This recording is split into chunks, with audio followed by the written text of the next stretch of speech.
Alright, what's up, people? We're back, and there we go. That was an issue. Video capture device wasn't enabled. And drop down a little bit. There we go. Alright, let's do this. I didn't feel very good yesterday. I had a rough day. Just didn't feel very good. I don't know. Had something going on with me. Like, I felt like I was gonna pass out. I got really tired, and eventually just started feeling worse and worse. Did I go to the doctor? Nope, because we dudes don't go to doctor. We just we it passes, right? So I'm feeling better now. So hopefully we can make some progress today. Anyway, so yesterday was kind of like a wash. We did some brainstorming for this client scalability issue.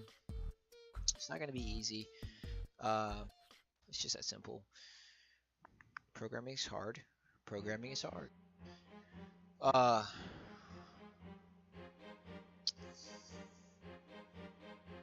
so we were working with ChatGPT and we were trying to figure out a solution.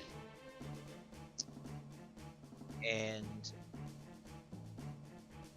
I was curious about multiplying the script, server script.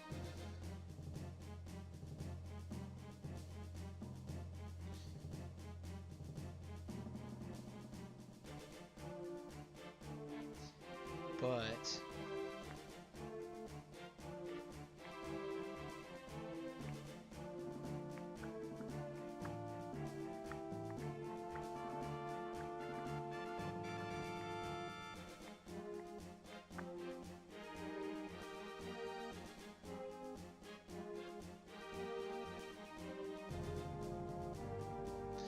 so does the client port number have to match the server port number?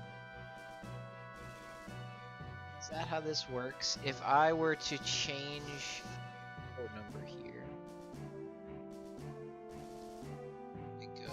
Let's see if we can find.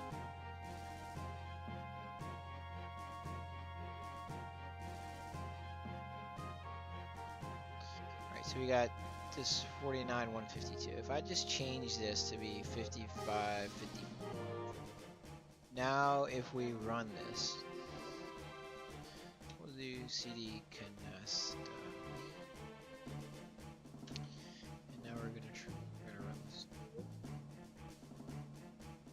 And now let's do the same thing again, but here we're gonna run client. We'll go here and do it again. Ooh, see, it won't let me. It says no connection could be made because the target machine actively refused it. So the port does matter.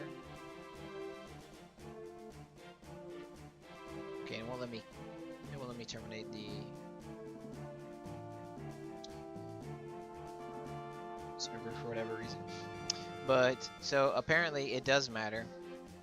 Try to run the client using a different port from what the server has.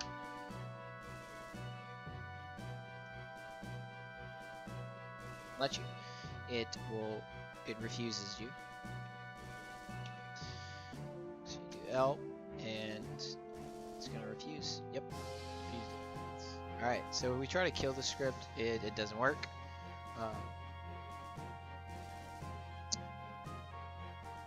So you can't kill the script.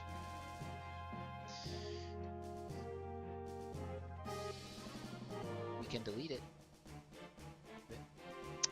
Alright, so then if we change back to the port, matches the server's port. Now when we run it,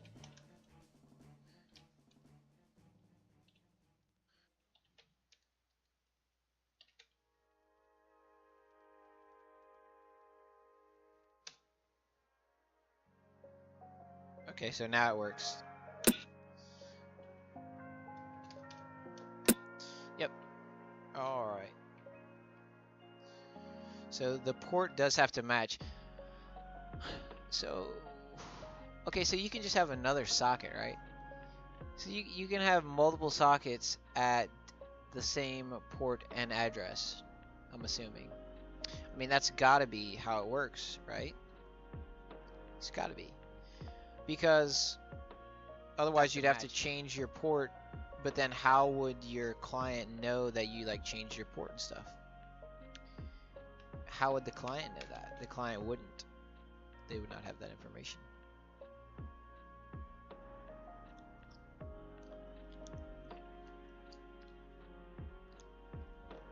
Otherwise you'd have to change your port. Alrighty. So, let's see, Python. You can have multiple clients connect to a single IP port pair through different sockets. Yes, multiple clients can connect to a single IP address and port pair through different sockets. So we have IP address and port. The combination of IP address and port number identifies a unique network endpoint. When a server listens on a specific IP address and port, it opens a socket that can accept incoming connections from clients.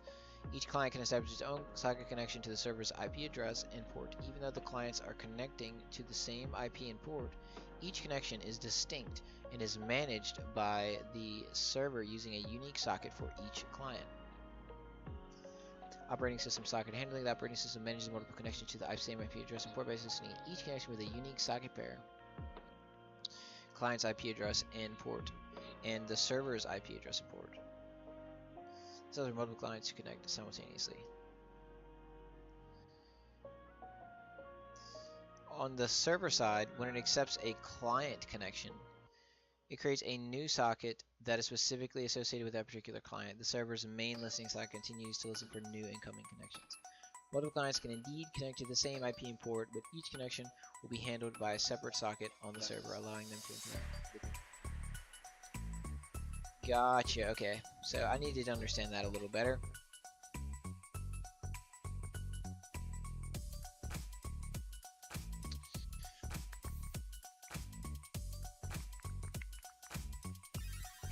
So we're not going to be working in server, we're going to be working in server back.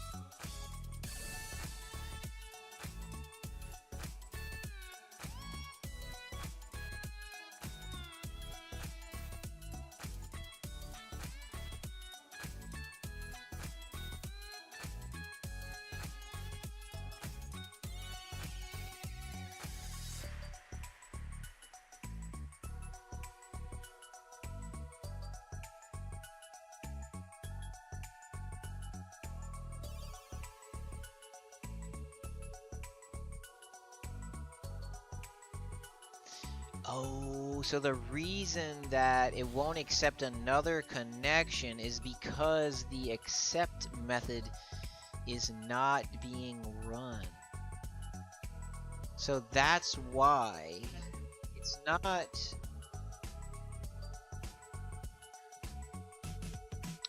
because of the fact that the socket, it's not anything to do with the server socket. The server socket being one is how it works. Like, that is the correct way. That is the standard way of doing it. You have one server socket and it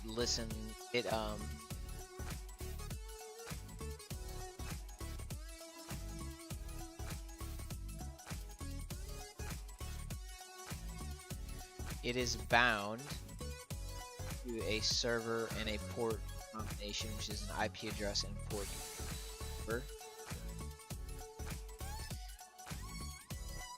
And then it will accept. But if it's not accepting, then you will get refused.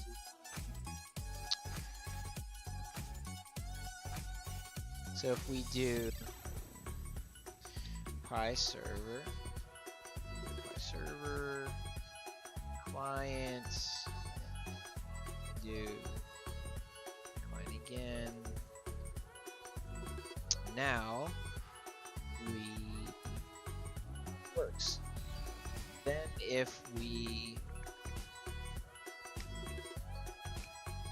try to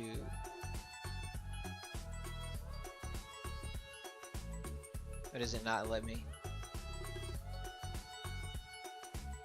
We got the new one, so we'll try to run a third client. See what happens. And is it working? Okay. What's not working? But it's supposed to not work actually. I would assume that it wouldn't work because it's basically just hanging particular like spot in the game. It's let's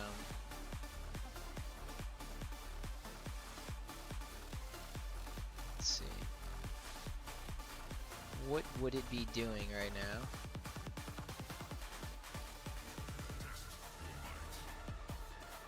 It we did L and then we chose that. So it's trying to do connect, but I guess it's just gonna wait forever. And I guess this has to do with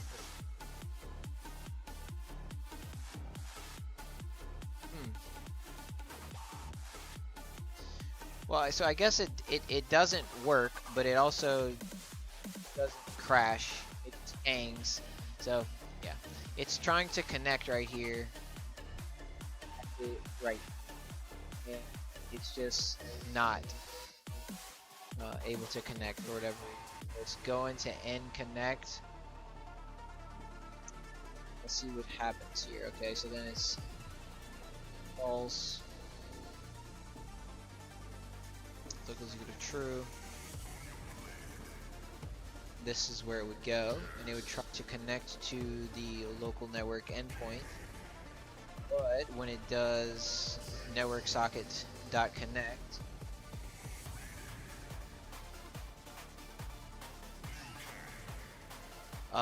nothing happens. That's because let's kill the script and see if we get any output. Okay, so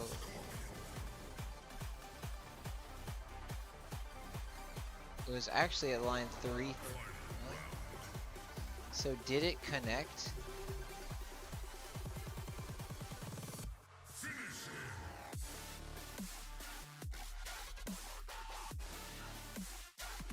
Because it goes all the way down to 339 client.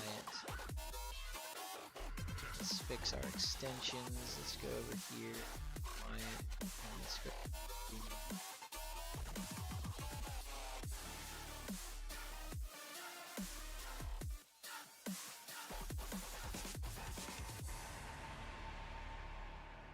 So if true, client ID is equal to none. Why do we assign client ID equal to none? Well, okay. Well, client ID is equal to none. And then it's doing ready. And so there's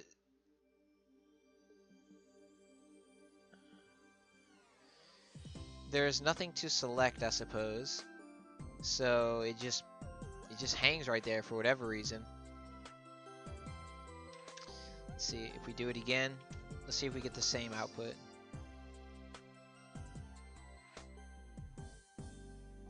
Yep.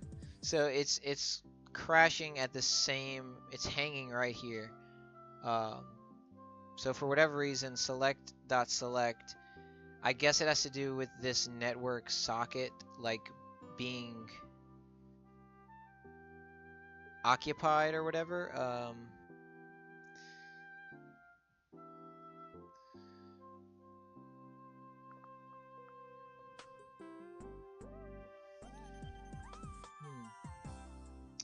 Honestly, I'm not sure. Like, I'm not sure why it does what it does. I just know that it doesn't work, and I kind of didn't expect it to work. So what we'll do here is we'll kill those scripts and see what's next here. Alright, so if we go to server refactor, that's where we need to be.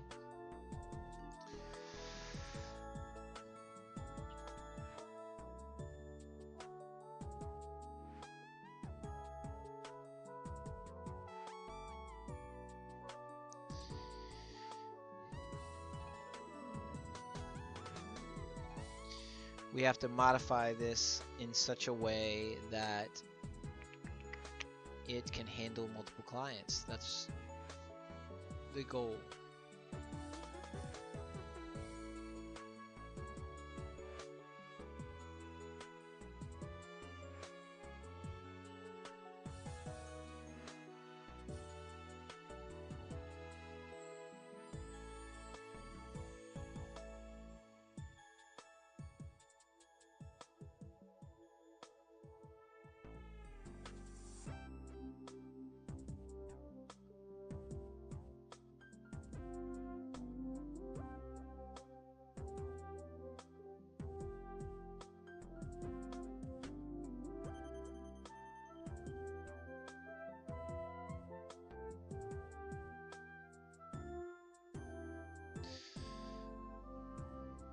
So let's see the order of things here.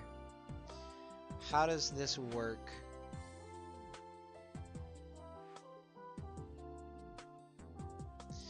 So we have if name is equal to main, and then it will log, then we have multiprocess feature. This is a new comment we added. And then almost certainly implies the setup call need to be made outside of this block, since we would want it to be run for every new game process. We wouldn't want it to be triggered through if name is equal to main. We would want it to always run. Like, we want it to run multiple times unless the way that we were accomplishing our goal was by calling this script multiple times.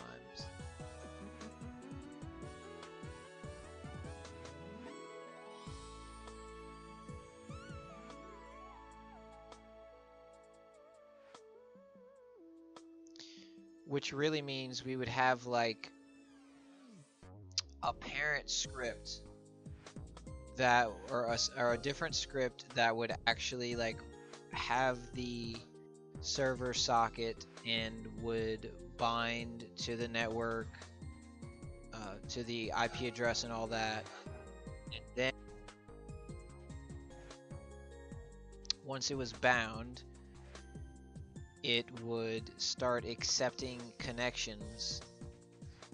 So then the client would connect to that script,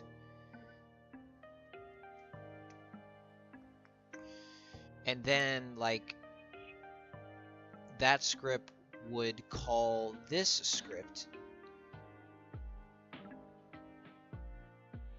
creating like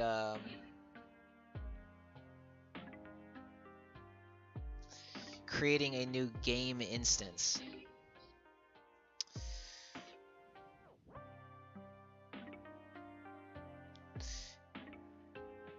And that is difficult to try to figure out how to do.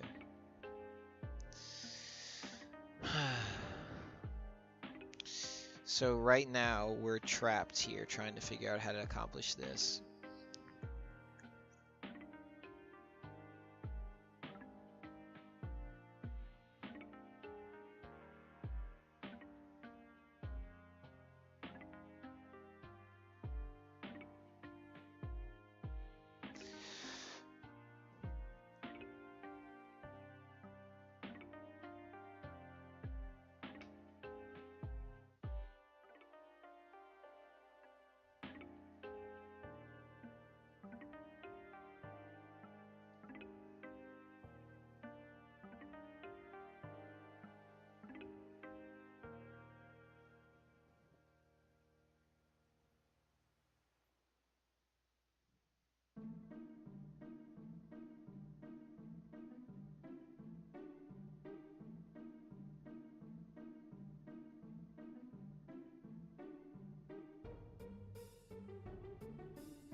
So basically, we just need to add in, like, we just need to add in a process.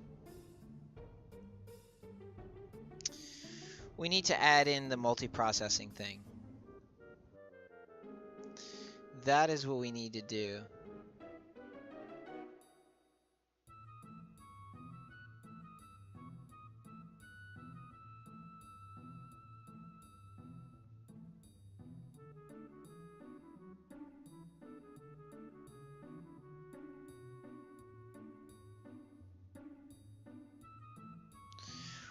And then all of this would exist inside of that process. Like everything that happens would happen in the context of this process. Because we need to run setup for that process. We need to have the server for that process. So these are all going to exist, but separately. There's going to be the server 1 for game 1, and then there's going to be the server 2 for game 2, etc., etc.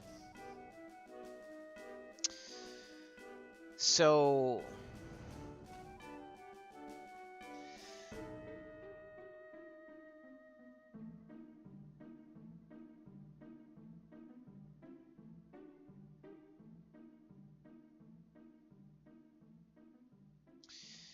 since everything is part of the server class, that kind of makes that easier. But we would need these server clients to exist in the context of... We would need them to exist in the context of the process.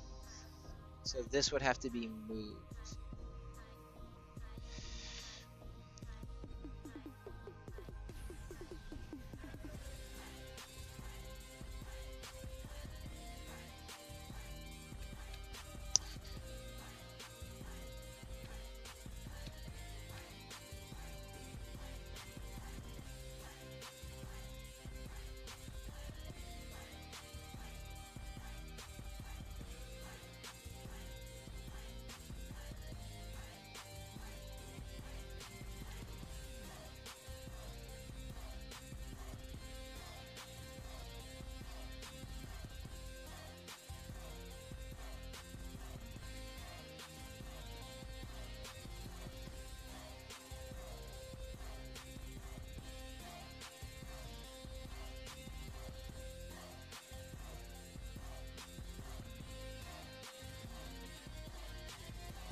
It's not formatted correct. It's at the wrong color. Okay.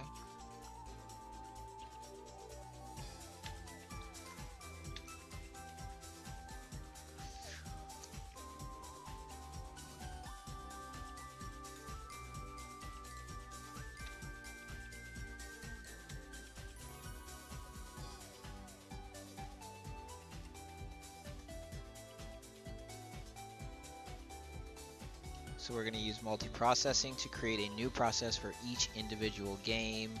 I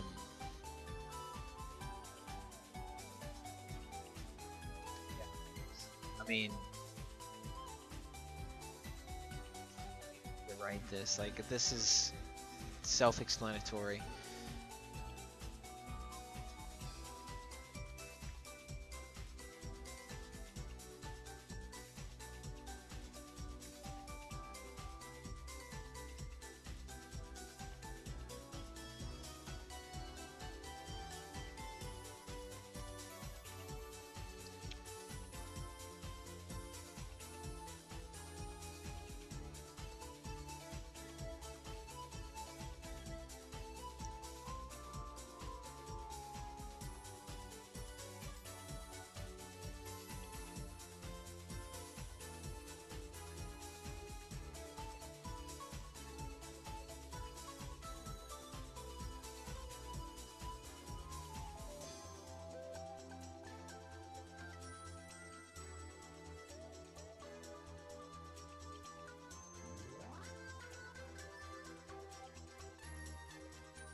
So first of all, we need to add multiprocessing.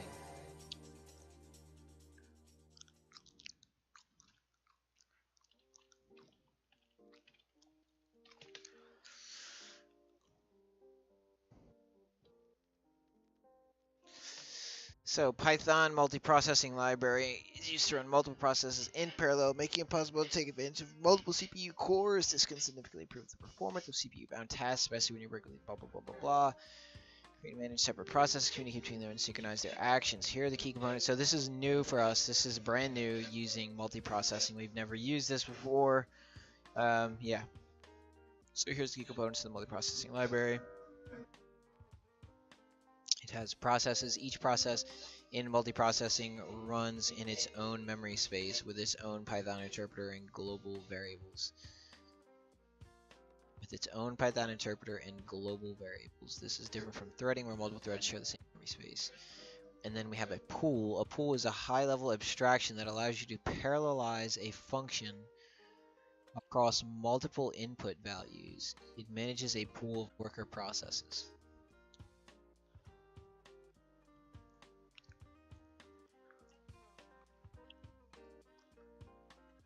I don't really understand that. Queues and pipes. These are used for inter-process communications, or IPC. A queue is a first in, first out, or FIFO.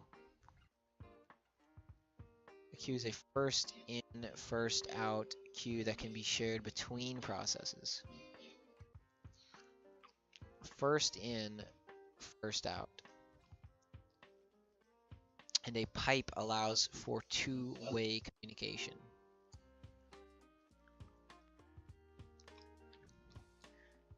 Lock, event, and semaphore, etc. These synchronization primitives are used to manage access to shared resources and coordinate actions between processes. So this is another layer of complexity on top. So we added the database layer of complexity, and now we have on top of that the multiprocessing layer. So the basic usage of multiprocessing. Example, using process to run multiple functions concurrently. So we import multiprocessing, we import time, we have a worker, which takes in num arg, parent worker num starting, then it sleeps, then worker is done, Now, if name is equal to main, we have processes, which is empty list. Then we create and start processes for I in range of 5. P equals multiprocessing dot process. The target is the worker. So this is just like multi-threading where you have a target function, and that's the function that gets run in that process. The args, you have to pass in the num args and pass in I. And then we have processes append P, so you're just appending it to this list. Then we do p.start, which is going to start this process. And then we wait for all the processes to finish.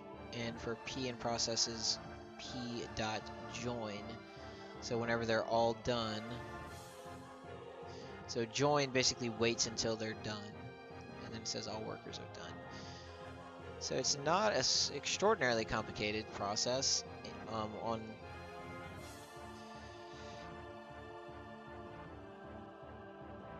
face value, like at first glance. It doesn't seem that difficult, especially created with a target function which will be executed in its own separate process. The start method begins the process, and the join method ensures that the main program waits for all processes to finish before it exits. Start method begins the process, and the join method ensures the main program waits for all processes to finish before it exits, using pool to run a function in parallel across multiple inputs. Then we have import multiprocessing, import time. We have this function called square, which takes in x, does sleep for 1 second, return x times x, if name is equal to main, workers, with multiprocessing.pool, and then we pass in 4 as pool. Results equals dot map, and then we pass in the square function, and then the parameters, which are going to be 1, 2, 3, 4, and 5.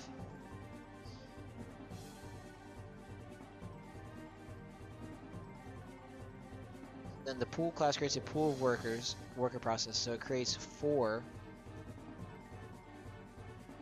So it creates 4 processes right here. And then we say pool.map applies the square function to each element in the input list, distributing the work across multiple processes.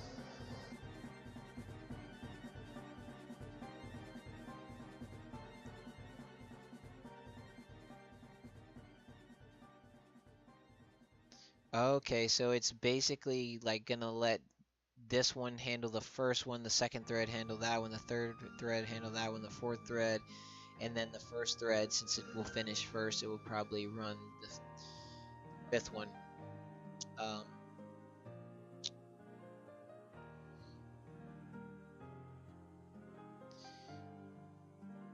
And it like intelligently does that map internally. It's the distribution of the elements in the input list to each associated core, CPU core process. It's not necessarily a core, but inter-process communication, IPC using Q for communication between processes. So then we have multiprocessing time, worker takes Q and num.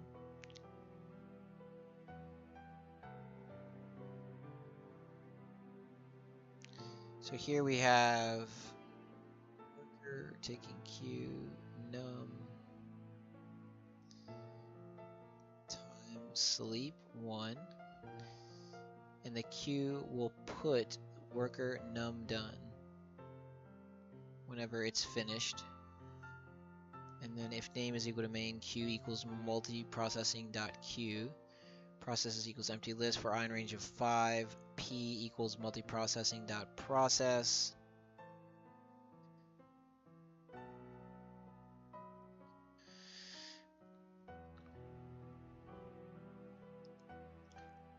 Range of 5, P equals multiprocessing.process. So we have 5 processes with the worker function being the target. We pass the queue as an argument to this function. And then, so the queue is being passed to each process. And then the processes we append to the list of processes. And we start each process, and then we say for p and process p to join, and then while not queue empty, print queue get.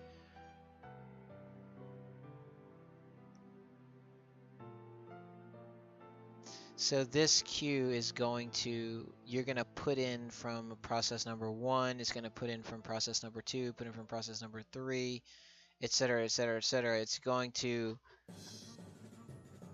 put them into the shared queue. So this queue is shared between the processes, despite normal behavior would have them be separate. There, if we had like just a list or whatever, the list in process 1 would have no knowledge of the list, even if it had the same name in process 2. So a queue is used to communicate between processes. Each worker puts a message into the queue when it completes its task. Collects the results after all workers have finished. And then we use a lock to prevent a race condition. We know about this, but let's see how they use it in this context.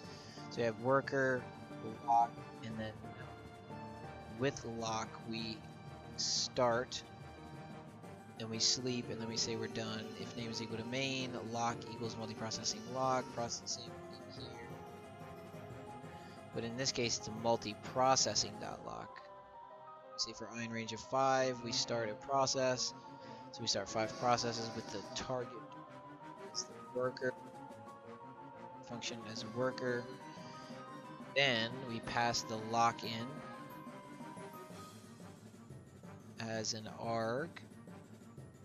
And we say processes append p start. And lock in just only one process can enter the critical section. Okay, so it just basically blocks all other processes.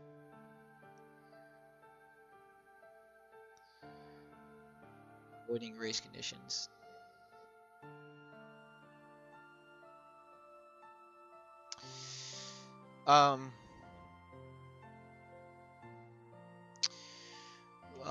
But how would there be race conditions between processes and they don't handle the same memory objects? Do not share memory in the same way threads do. However, race conditions still occur when processes do need to coordinate or share resources. Each process runs in its own memory storage isolated from others. As a result, they don't directly share variables. However, race conditions still occur if multiple processes share state. Even though processes don't share memory by default, you can explicitly share state via mechanisms like queue, pipe, value, or array. Okay, so it's in the context of whenever you do share the state. These shared objects can be accessed by multiple processes, and if proper synchronization is not used, race conditions can occur. Gotcha.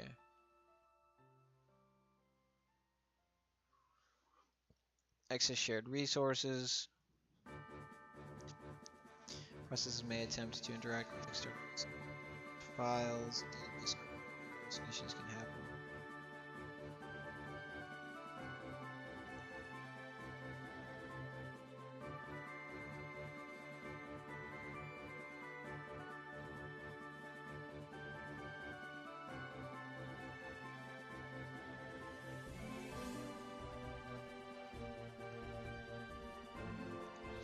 Okay, and then if they try to interact with external resources such as files, database, or hardware. Gotcha.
An event is a synchronization primitive that allows processes to communicate with each other by signaling and waiting for specific events to occur. It's used to coordinate and manage the timing of when certain actions should happen.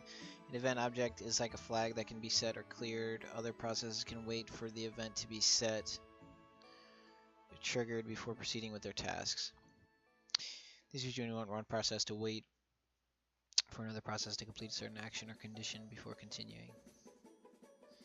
Set means it's triggered. Any process waiting for the event to be set can continue, and then cleared. The event is not triggered. Any process waiting for the event to be set, lock and set.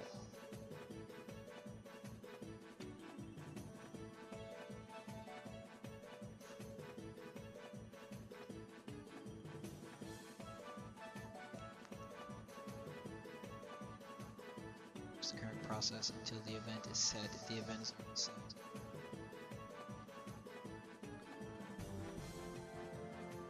event to synchronize processes. Here's an example to demonstrate how an event can be used to synchronize two processes.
Okay.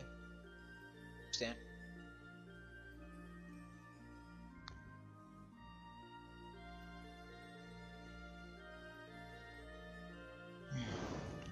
Alright, it's almost time to go to the gym. 19 more minutes.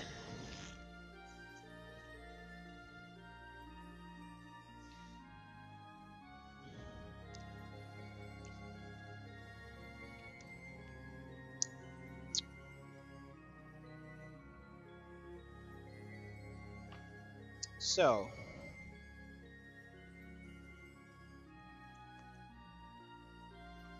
got to figure out how to word this. First of all, though, we need to import multiprocessing. That much is a given. So we need to go to the top of this file here. And we'll say import multiprocessing.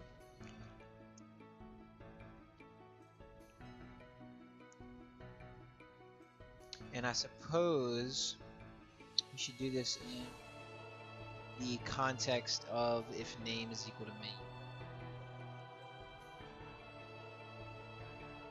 We want to simply start a process. And this process is gonna be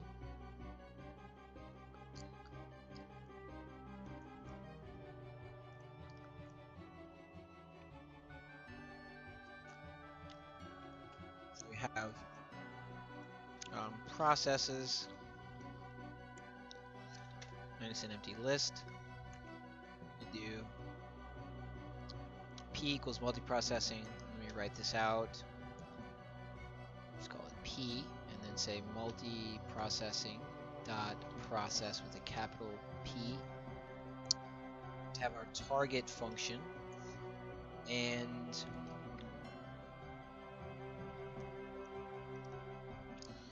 well, that is gonna have to be made. We're gonna have to basically, we'll call it, I guess, individual game.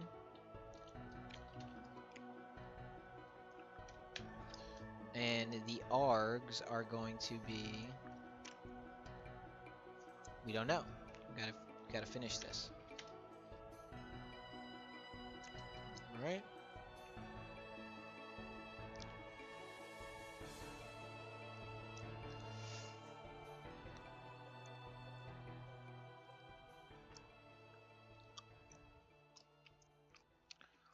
And I feel like we should probably test this in its own file.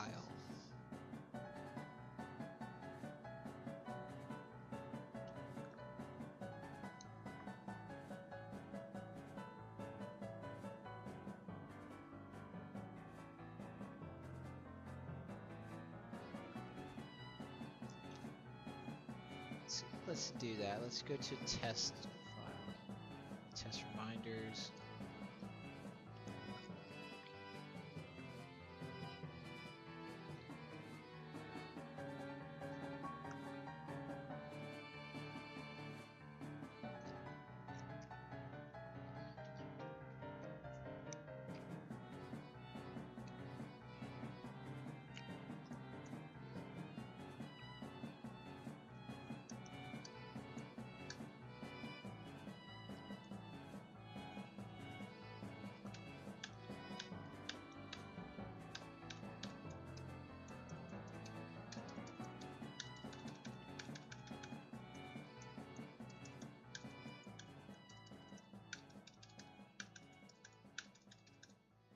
All right, that should be enough.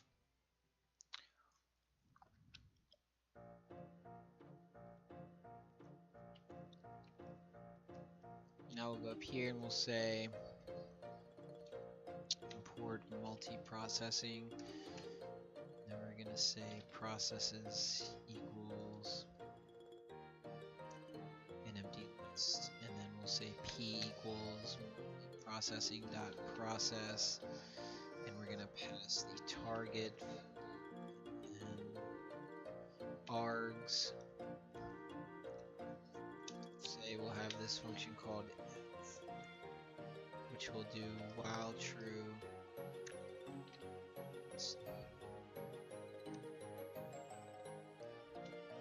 And then we'll have another one,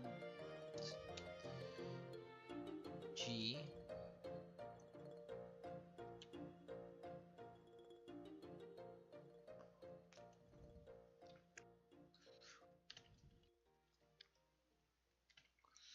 All right.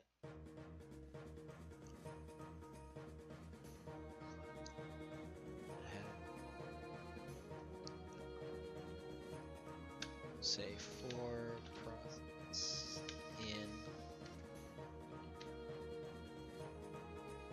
F G.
Let's run it.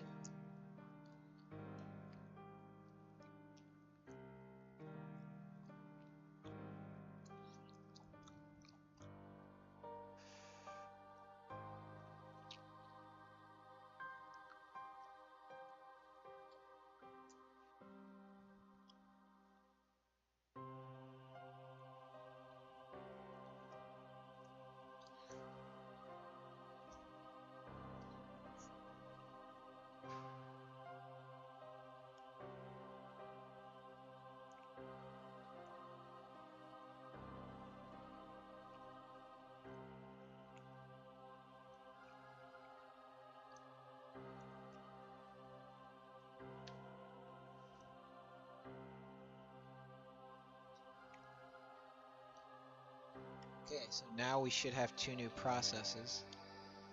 Bring up the task manager.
Oh, we didn't start them. Duh. We need to do p start. Duh. I'm like, wait a second, something's missing. Okay, here we go.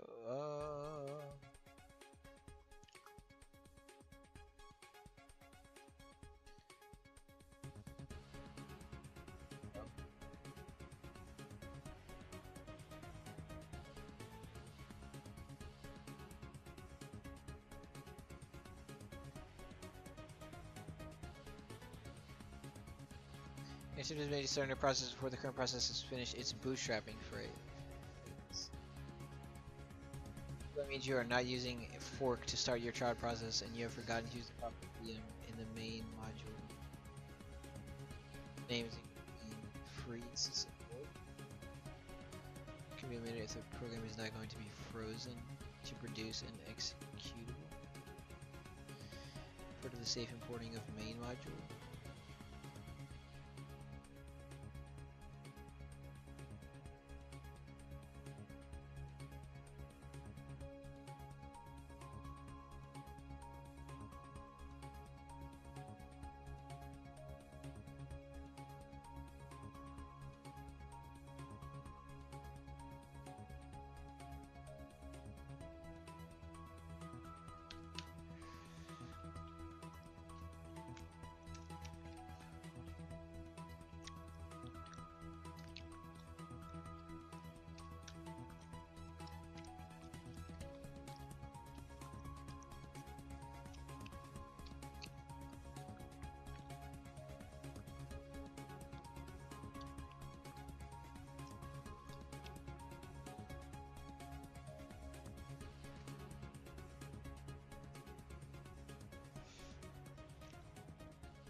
This function is required when you're using multiprocessing in a program that will be frozen into a standalone executable, or when you're running your script in an environment that needs special handling for process forking, like Windows.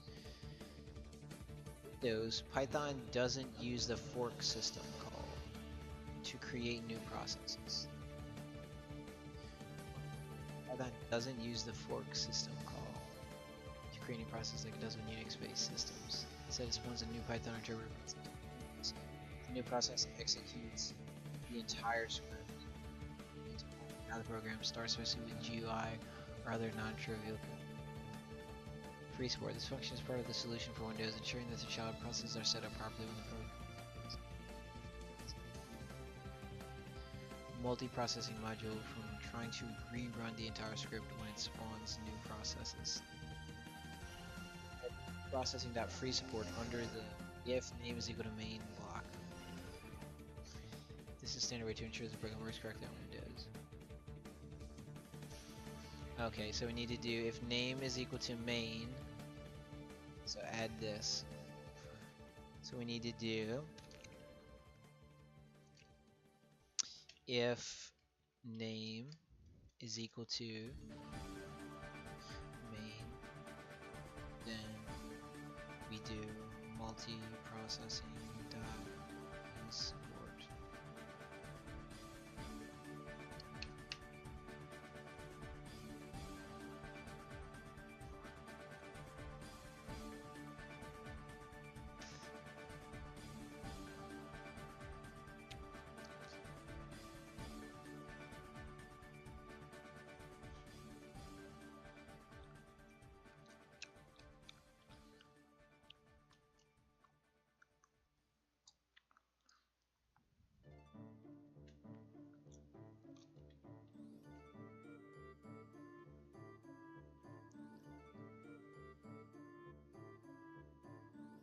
There we go. Okay, so now we have two processes that are printing constantly, as you can see.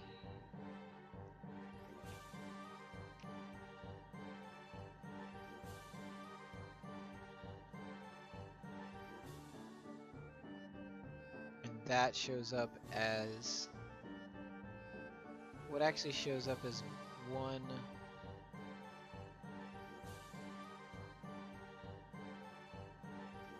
process. There's two in the context of those. Does that make sense? 4 here. So what happens if we end one of these? Ah, so I ended the G one. So the G one got terminated, but the F one is still going. So now if I terminate that one, there you go. So if we do this again, see here, do FG, go up here, end one of them is the G one. Now F is still going, and then do it again, and now the F one has been terminated. If we run it again, we get FG, and now let's terminate the second one first. That was the F one, so now G is still going. Terminate this one. Stop now. There you go. That was our very first time using multiprocessing.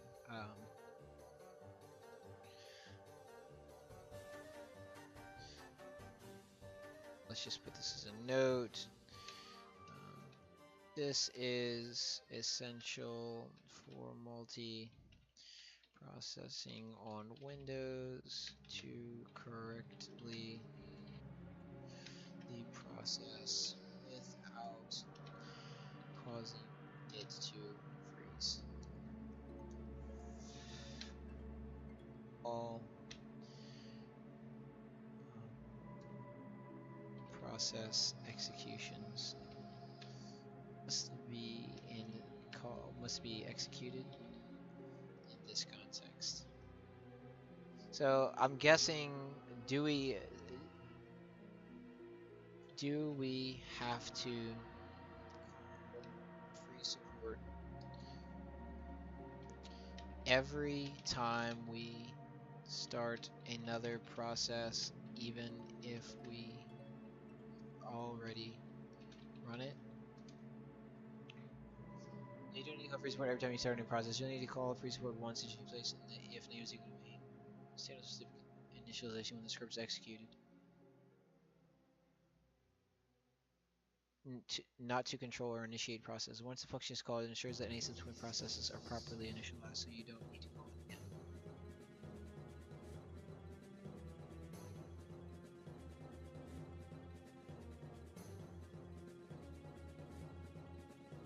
Okay, well then why didn't it work whenever I did... I moved this outside of this context? It doesn't work.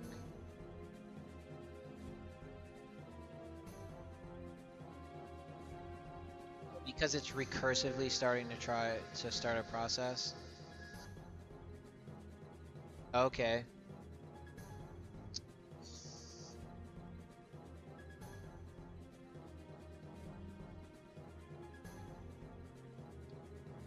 But when I move the P and P2 sections outside of the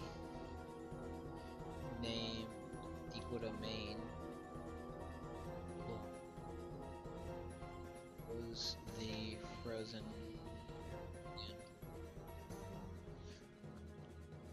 Because when you move the process creation piece start outside of the, it can cause the program to incorrectly execute the multiprocessing code when the child processes are being spawned.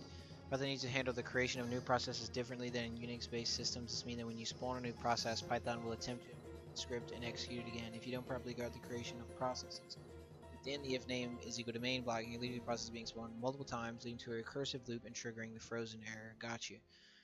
So it's gotcha. So you have to do it in the context of if name is equal to main. Okay.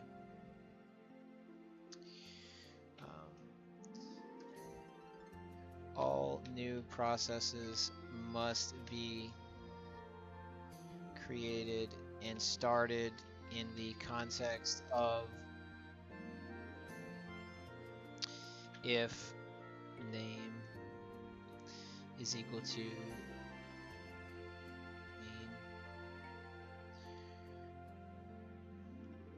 All new processes must be created and started in the context of if name is equal to main.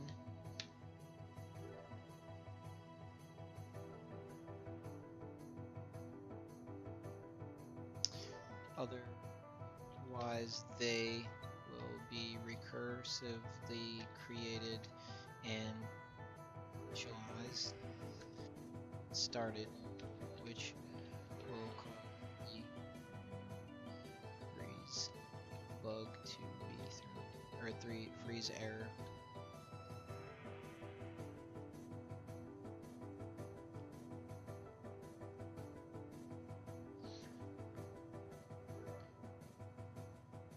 To start the process.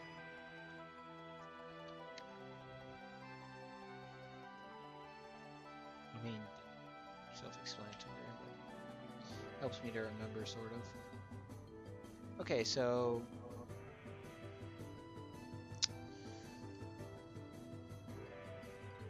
let's put this.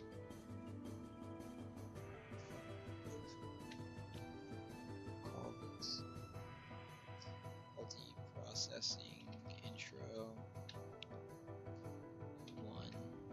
Reminder that this is how you create and start processes in Python on Windows. Be sure to use support start each process in context of if name to main.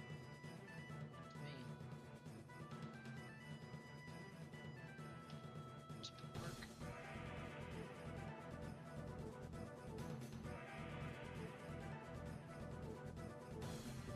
Okay, so we're making a little bit of progress here. We're sort of figuring out how to use multiprocessing, and I don't think it's going to be. Hopefully it won't be so hard. It's good. Like I was really dreading it, but you know, I don't think it's actually gonna be as hard as I thought it was gonna be. So. But anyway,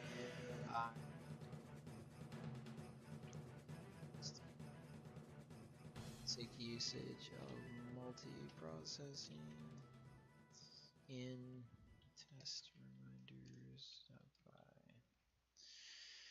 Yep. So we're gonna go to the gym, drink some more coffee, wake back up and stuff, and yeah.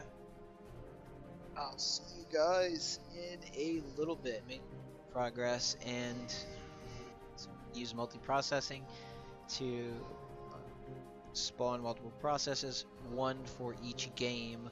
At least that's the plan, you know. We don't know. I don't know exactly how that's going to work out, but I think it should work. I feel confident that it will. It seems like it would. Uh, yeah. So we're just going to keep chipping away at that and just go line by line. I don't want to overwhelm myself. Just on this refactor line by line, and that's really all we can do. So we do need to brainstorm a little bit more though to make sure that, you know, we're thinking correctly, but I don't think it's overly complicated. I think I'm on the right track. Yeah, we basically just have a new process for each individual game.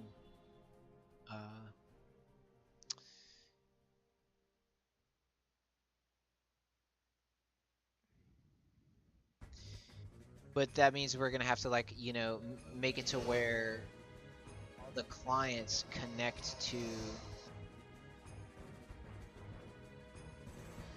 We're gonna have to move some things around, obviously. Like it's not just gonna be a simple cut and paste, you know, a couple lines into this multi-processing that process line. It's not that. I don't think it's gonna be overly